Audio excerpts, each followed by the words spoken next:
Welcome to Rustbelt Abolition Radio. My name is Alejo. In this episode, we speak with Lisa Guenther about the relationship between death penalty, sovereignty, and abolition. Lisa is an abolitionist who is currently a professor of philosophy at Queen's University in so-called Ontario, Canada, and has written extensively about the death penalty, solitary confinement, and social death. Lisa deconstructs the state's right to kill or let live, that is, the relation between the Western philosophical tradition's conception of sovereignty and the death penalty, as it specifically operates within settler-colonial racial capitalist social relations. From there, we move to discuss abolitionist forms of relationality that interrupt sovereignty's hold on life and death. But before we begin, here's Kif Saed with some movement news you may have missed. After being pulled over for a traffic violation and unlawfully arrested on the spot as a suspect in a robbery on the basis of racial profiling, Omar Gent has spent a decade in prison while fighting the continuous violations of his civil rights and lack of due process during his legal battle 10 years ago. Omar's story, which highlights unlawful behavior by police officers, judges, and public officials, is indicative of a pattern of discriminatory and illegal activity at every step of the criminal injustice system in Colorado. For more information, please visit Free Our Brothers with Omar Gent on Facebook and sign his petition at www.change.org/p/stop-slavery-in-Colorado. You can also contact his supporters to learn how to help more by emailing CEHOMAR1@gmail.com. On May 20th, hundreds of protesters in Alabama demonstrated and marched to the state capitol in opposition to the state's recent abortion ban. The state's newly approved abortion ban will effectively outlaw almost all abortions, even in cases of rape and incest. Similar authoritarian and patriarchal policies have been adopted by other states such as Kentucky, Mississippi, Ohio, and Georgia, where abortions have been outlawed after a fetus reaches 6 weeks, so-called fetal heartbeat laws. The new law in Alabama will make performing an abortion a felony. On May 25th, hundreds of demonstrators confronted the Indiana Ku Klux Klan in Dayton, Ohio. The Indiana KKK claimed to have been invited to Dayton by sympathizers and held a rally in Courthouse Square. In all, a total of 9 KKK members and sympathizers showed up and were protected by 720 cops in the face of 600 anti-fascist and anti-racist counter-protesters. In total, the city of Dayton spent around $650,000 protecting 9 Klan members.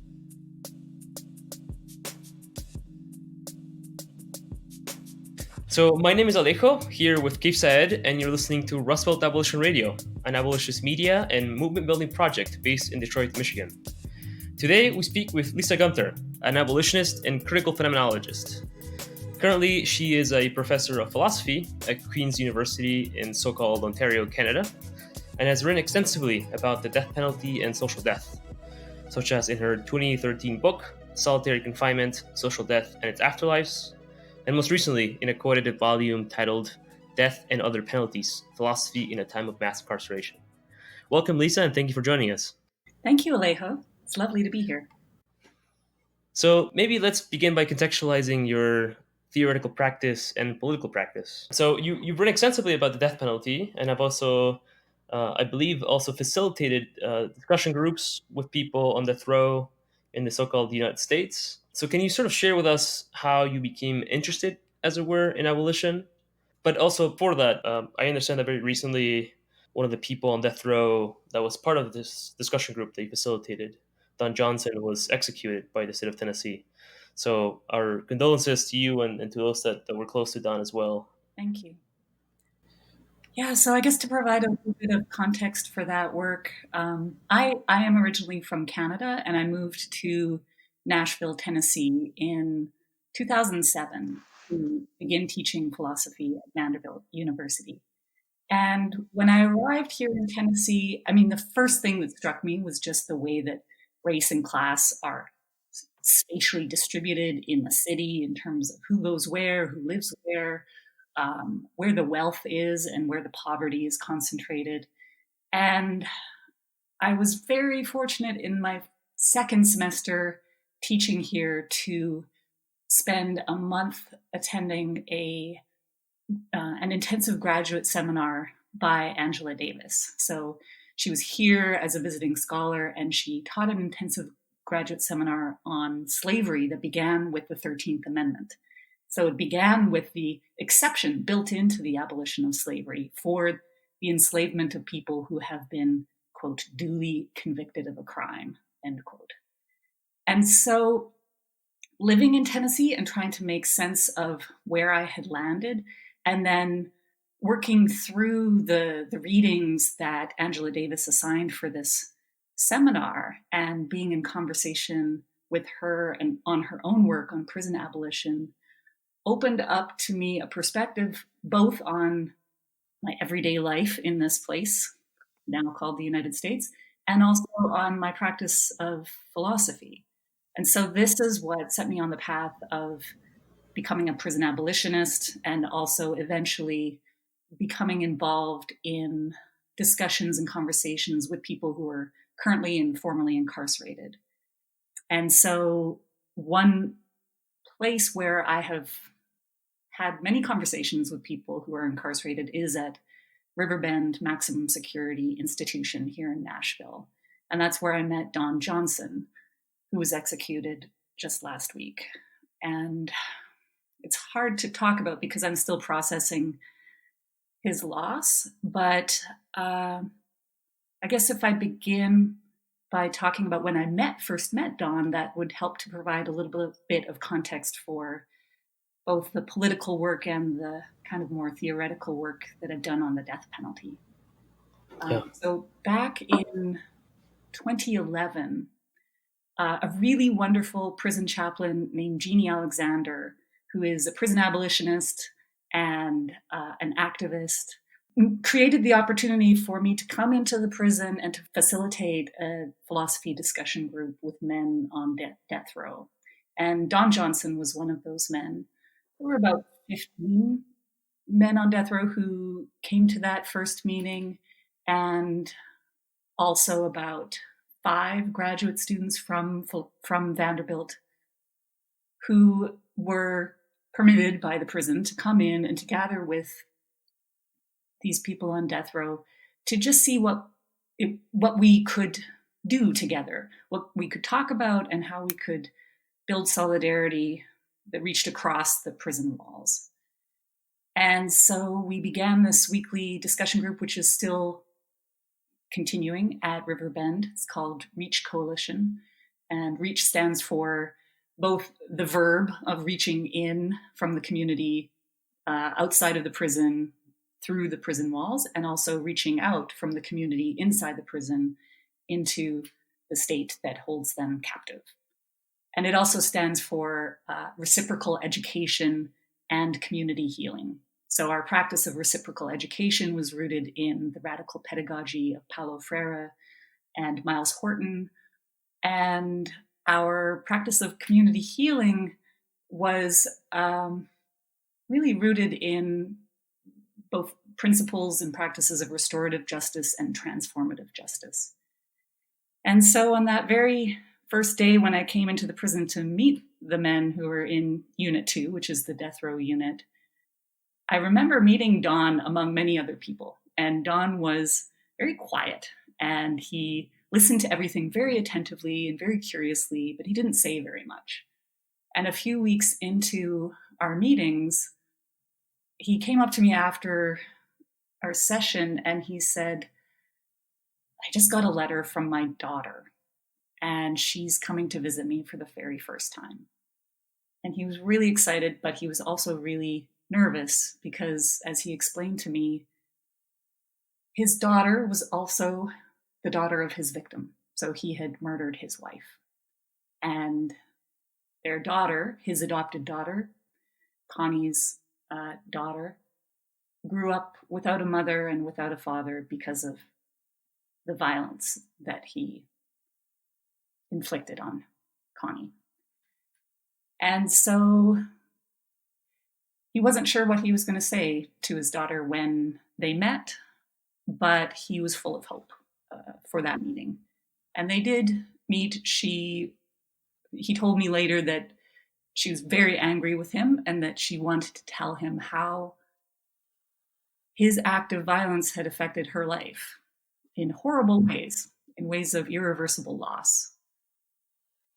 But the meeting also ended with her saying that she could no longer carry this hate around with her, and that was beginning to destroy her. And so what began in that meeting was a relationship that unfolded over the next decade or so, almost decade, to the point where Cynthia, Don's daughter, advocated very strongly for his clemency and also against the death penalty with other people who had been on death row and were no longer there, were in the community. And so it was just very, very difficult, but also very beautiful in some ways to gather on the grounds of the prison to honor Gon's life and to build solidarity with the people who are still in cages in Riverbend, both on death row and beyond.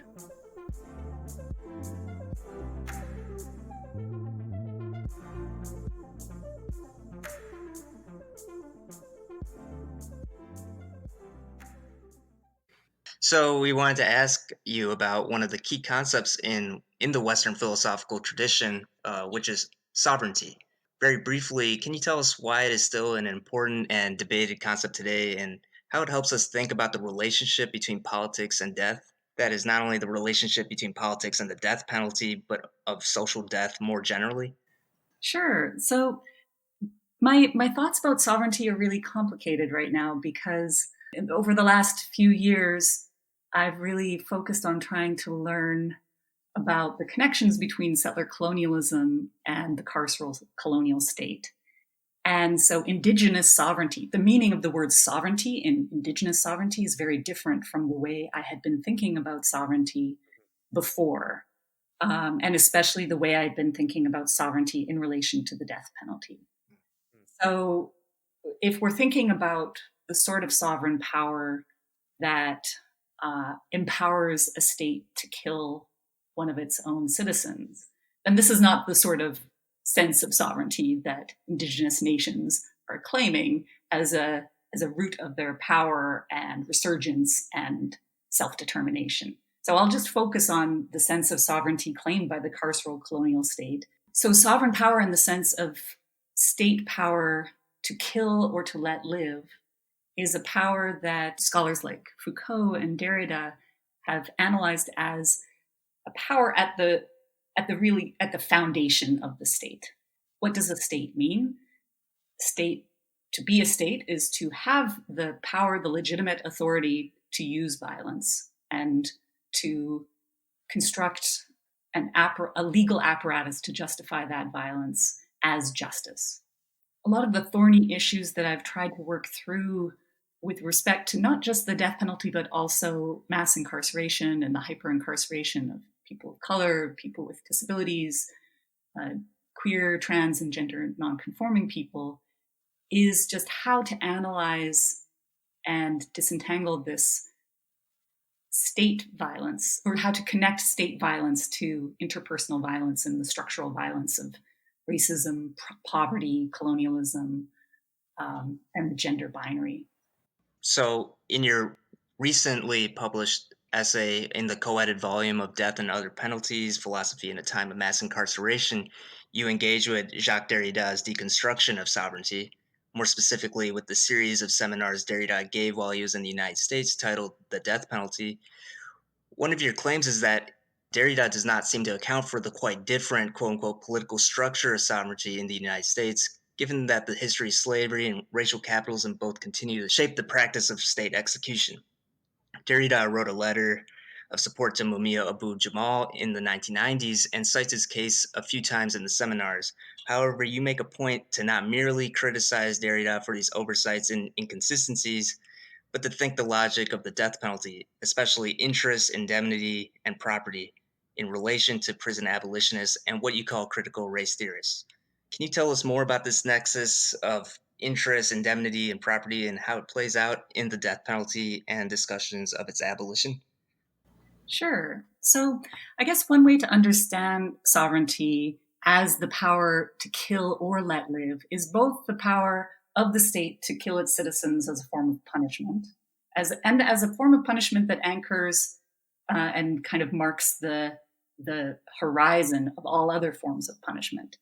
But often we forget that sovereignty also includes the power to let live, or the power of mercy. And one of the things that I think Derrida's work on the death penalty is really valuable for is in reminding us that even when the state pardons someone or decides not to punish someone, not to use violence against them, that is still an act of sovereignty. It is still an affirmation of the sense in which it is the state who decides who lives and who will be allowed to die.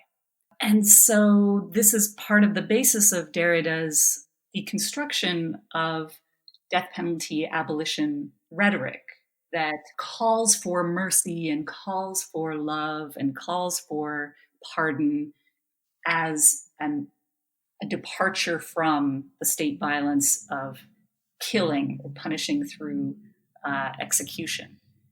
And Derrida's deconstruction of what seems to be an opposition between states that execute and activists who call for the end of executions and for mercy, for pardon, is that if the conversation stays at that level, then the whole concentration of power in the state to kill or to let live remains unquestioned. One of the things that I was wanting to interrogate more critically about Derrida's work on sovereignty and the death penalty is that he's writing very much out of a European intellectual tradition. And yet he's giving these death penalty lectures in the United States, and he's clearly wanting to make his analysis relevant to the place where he is speaking. And so he, in ways that I think are incomplete, he makes several references to the fact that the United States is exceptional as a democracy that continues to practice execution, state execution, and that there's also a racial dimension to the practice of state execution in the United States, that people who are convicted of killing white people are much more likely to get the death penalty than people who have been convicted of killing people of color. He talks about the racialization of the state violence of execution, but he actually doesn't get to that level of detail through an engagement with the Baldus study, which was part of a Supreme Court case, McCluskey v. Kemp, which found that there was systemic racial discrimination in who ended up getting the death penalty and who ended up, which homicide cases ended up becoming capital cases. So Derrida's analysis of race in relation to the death penalty is very superficial. And part of that superficiality is, I think, a Eurocentric account of sovereignty as well, where Derrida does not, in that essay at least, really think through the ways in which in the United States, state sovereignty is connected to popular sovereignty, to the sovereignty of the people, and that this has been racialized in very particular ways. And so the Fugitive Slave Act, for example, basically deputized any white citizen to assume police powers to return escaped slaves to their owners, as if this were a form of theft, that slaves were stealing the property of slave owners by taking themselves away from the site of slavery. And so by failing to kind of make the connection between state sovereignty and popular sovereignty, and the connection between sovereignty and whiteness in particular, and citizenship and whiteness, I think Derrida misses some really important aspects of the particular violence that constitutes state execution. And he also misses really important aspects of abolition movements, which are not. If we think about death penalty abolition in the context of prison abolition, as I think we must, then abolition movements are not led by and large by white bourgeois people who have liberal principles of human dignity and the sanctity of life. Rather, they're led prison abolition movements and abolition movements in this broader sense that includes the abolition of slavery are led by people of color who have a much different analysis of the extent and the depth of sovereignty that includes the racialization of sovereignty and its popularization in this sort of deputizing of white people, not just in the past, but also in an ongoing way to both use interpersonal violence against people of color and indigenous people, and also to appeal to state protection and state violence to affirm their capacity to defend themselves and to defend whiteness as property with lethal force. Yeah, so I wanted to actually just follow up on that. So there's this sort of two concepts of sovereignty that you're working with. One, which seems problematic for you because it's not help us account for, as it were, the ways in which sovereignty, as it were, the practice of sovereignty play out in the United States, for instance, though not only. So, but before we go there, I wanted to kind of just inhabit a little bit this question of what is the problem with the death penalty as such, right?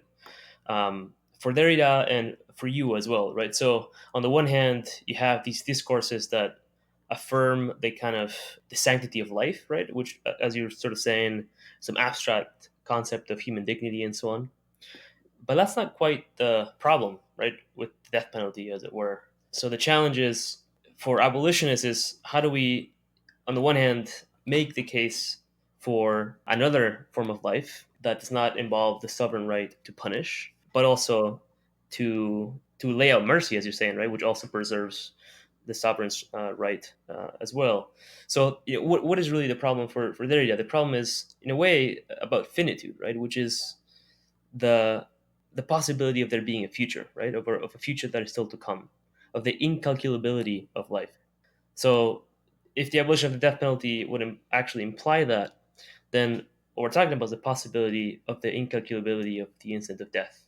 In the death penalty machine that we call prisons today, that moment of incalculability is sort of nullified, right?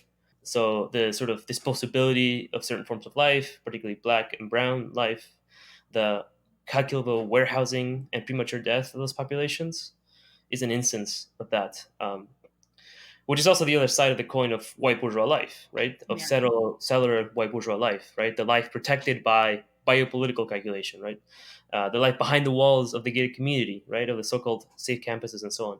So can you sort of talk a little bit about that and what is really at stake and what the problem is also of, which I think often does happen in our movements, right? Affirming abolition of death penalty and of the social death of prisons for some kind of human dignity or some kind of concept of life. Yes. Yeah, I mean, so much depends on how we understand life. Do we understand life as the property of an individual, as a property that is sacred or sanctified, property that you have rights in relation to, and that you may have the right to defend to the death? Or do we understand life as a matrix of living relationality or of living dying relationality, which involves both active and passive or responsive and agential relations to other living beings, both human and more than human? Do we understand life as a process of living that is not centered in the individual subject and cannot be reduced to or reified as property or as a thing to be worshipped or defended? I think so much depends on the way that we understand life. And I think as a phenomenologist, I approach this question of life and of living relationality in terms of a kind of what I call critical phenomenology. So if we understand life as a kind of a thing or a property that one could have or lose, then we are in effect naturalizing a separation between the subject and their own life, the subject's life and the lives of other beings. And this is akin to what I think Kim Tallbear, Indigenous scholar, calls thingification. or it's akin to the Marxist concept of reification. We turn life into a valuable or devalued property that can be won or lost. But if we approach that kind of reified or thingified sense of life as a kind of property, as a critical phenomenologist, then we're called upon to sort of bracket the naturalization of life as valued or devalued property, and to lead back from the thing as a separate entity to all the relationships that constitute the meaning of that, no longer thing, but of our relationships that constitute the effect of a life and of a living community. And so one of the things I really appreciate about Derrida's work on the death penalty, although I don't think that he develops this analysis far enough, is the way he talks about, he sort of leads back from, for example, Victor Hugo's affirmations of the dignity of life as a hyper-valued kind of property that he understands himself as being deeply invested in. And one of the reasons why Victor Hugo is against the death penalty is because he doesn't want the blood of others on his hands, that it taints and it renders guilty his own life. Derrida, I think, rightly finds this too narrow kind of investment in life, and he leads us back. I don't think Derrida would say this is a critical phenomenology that he's offering, but he's deconstructing that sense of sanctity of life as a kind of thing that can be won or lost. But from my perspective as a critical phenomenologist, he's leading us back to the sort of relational entanglements of what he calls the heart. And so the living heart is this affective relationship that one is not in control of, that is what sustains one's living becoming. And that is what I think needs to be at the heart of our abolitionist movements, and that is at the heart of many abolitionist movements. And so I'm inspired by the work of Alexis Gumbs, who challenges us to reflect on the place where we stand and our relationships to the soil, to the other living beings, to the living and the dead, and to root our abolitionist movements in a kind of a reclamation and affirmation of all these complicated relationships that are messy, that are not at all pure, and that aren't really based on principles, but rather based on relationships. And so I see this kind of conversation arising in the context of, for example, the Black Lives Matter movement. So when Fred Moten offers his analysis of the murder of Mike Brown and says that what Darren Wilson was shooting into on that day was not just the life of an individual who was Black, but rather shooting into Black life as a form of sociality that challenges the very kind of investments in propertied personhood that sustain white supremacy, then I think he's also articulating something like this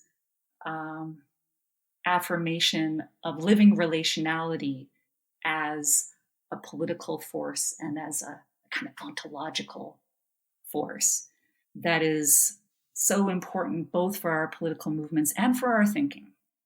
Yeah, thank you so much. I mean, there's so much. It feels like this just opens up a whole series of other questions for us to think about. I mean, how we think about life in relation to not only the death penalty, but as you're saying, being the world, right? Which is a world that is precisely, as you said, a world that is thingified and reified rather than a world of relations. It's precisely what abolition seeks to, in a way, interrupt, right? This kind of circulation, this kind of economy of punishment and so on. Before we wrap up, is there anything else you would like to add? We know that you are kind of rethinking some of previous work in relation to scholars like Glenn Coulthard and others around settler-colonialism. Would you like to talk about that, or is there anything else you'd like to add? Yeah, I guess so. I've been really inspired by Indigenous accounts of relationality and of what Glenn Coulthard calls grounded normativity, or the a praxis of thinking and acting that is responsive to place and to the particular relationships that constitute place. Mm-hmm. And in thinking through the interrelationship of carceral power and colonial power and the sort of sovereign power that underwrites slavery, I suppose in my own work, I'm struggling to make sense of how the places where we live and the ground that we walk, what does that ask of us? And what sort of critical interruptions do we have to make, both in our own thinking and our own relationships, and also in broader relationships in our communities, in order to even just make visible where we are and how that shapes who we are. Totally. Well, thank you so much for joining us today, Lisa, and hopefully we'll be able to talk with you soon. Okay, thank you so much for the conversation.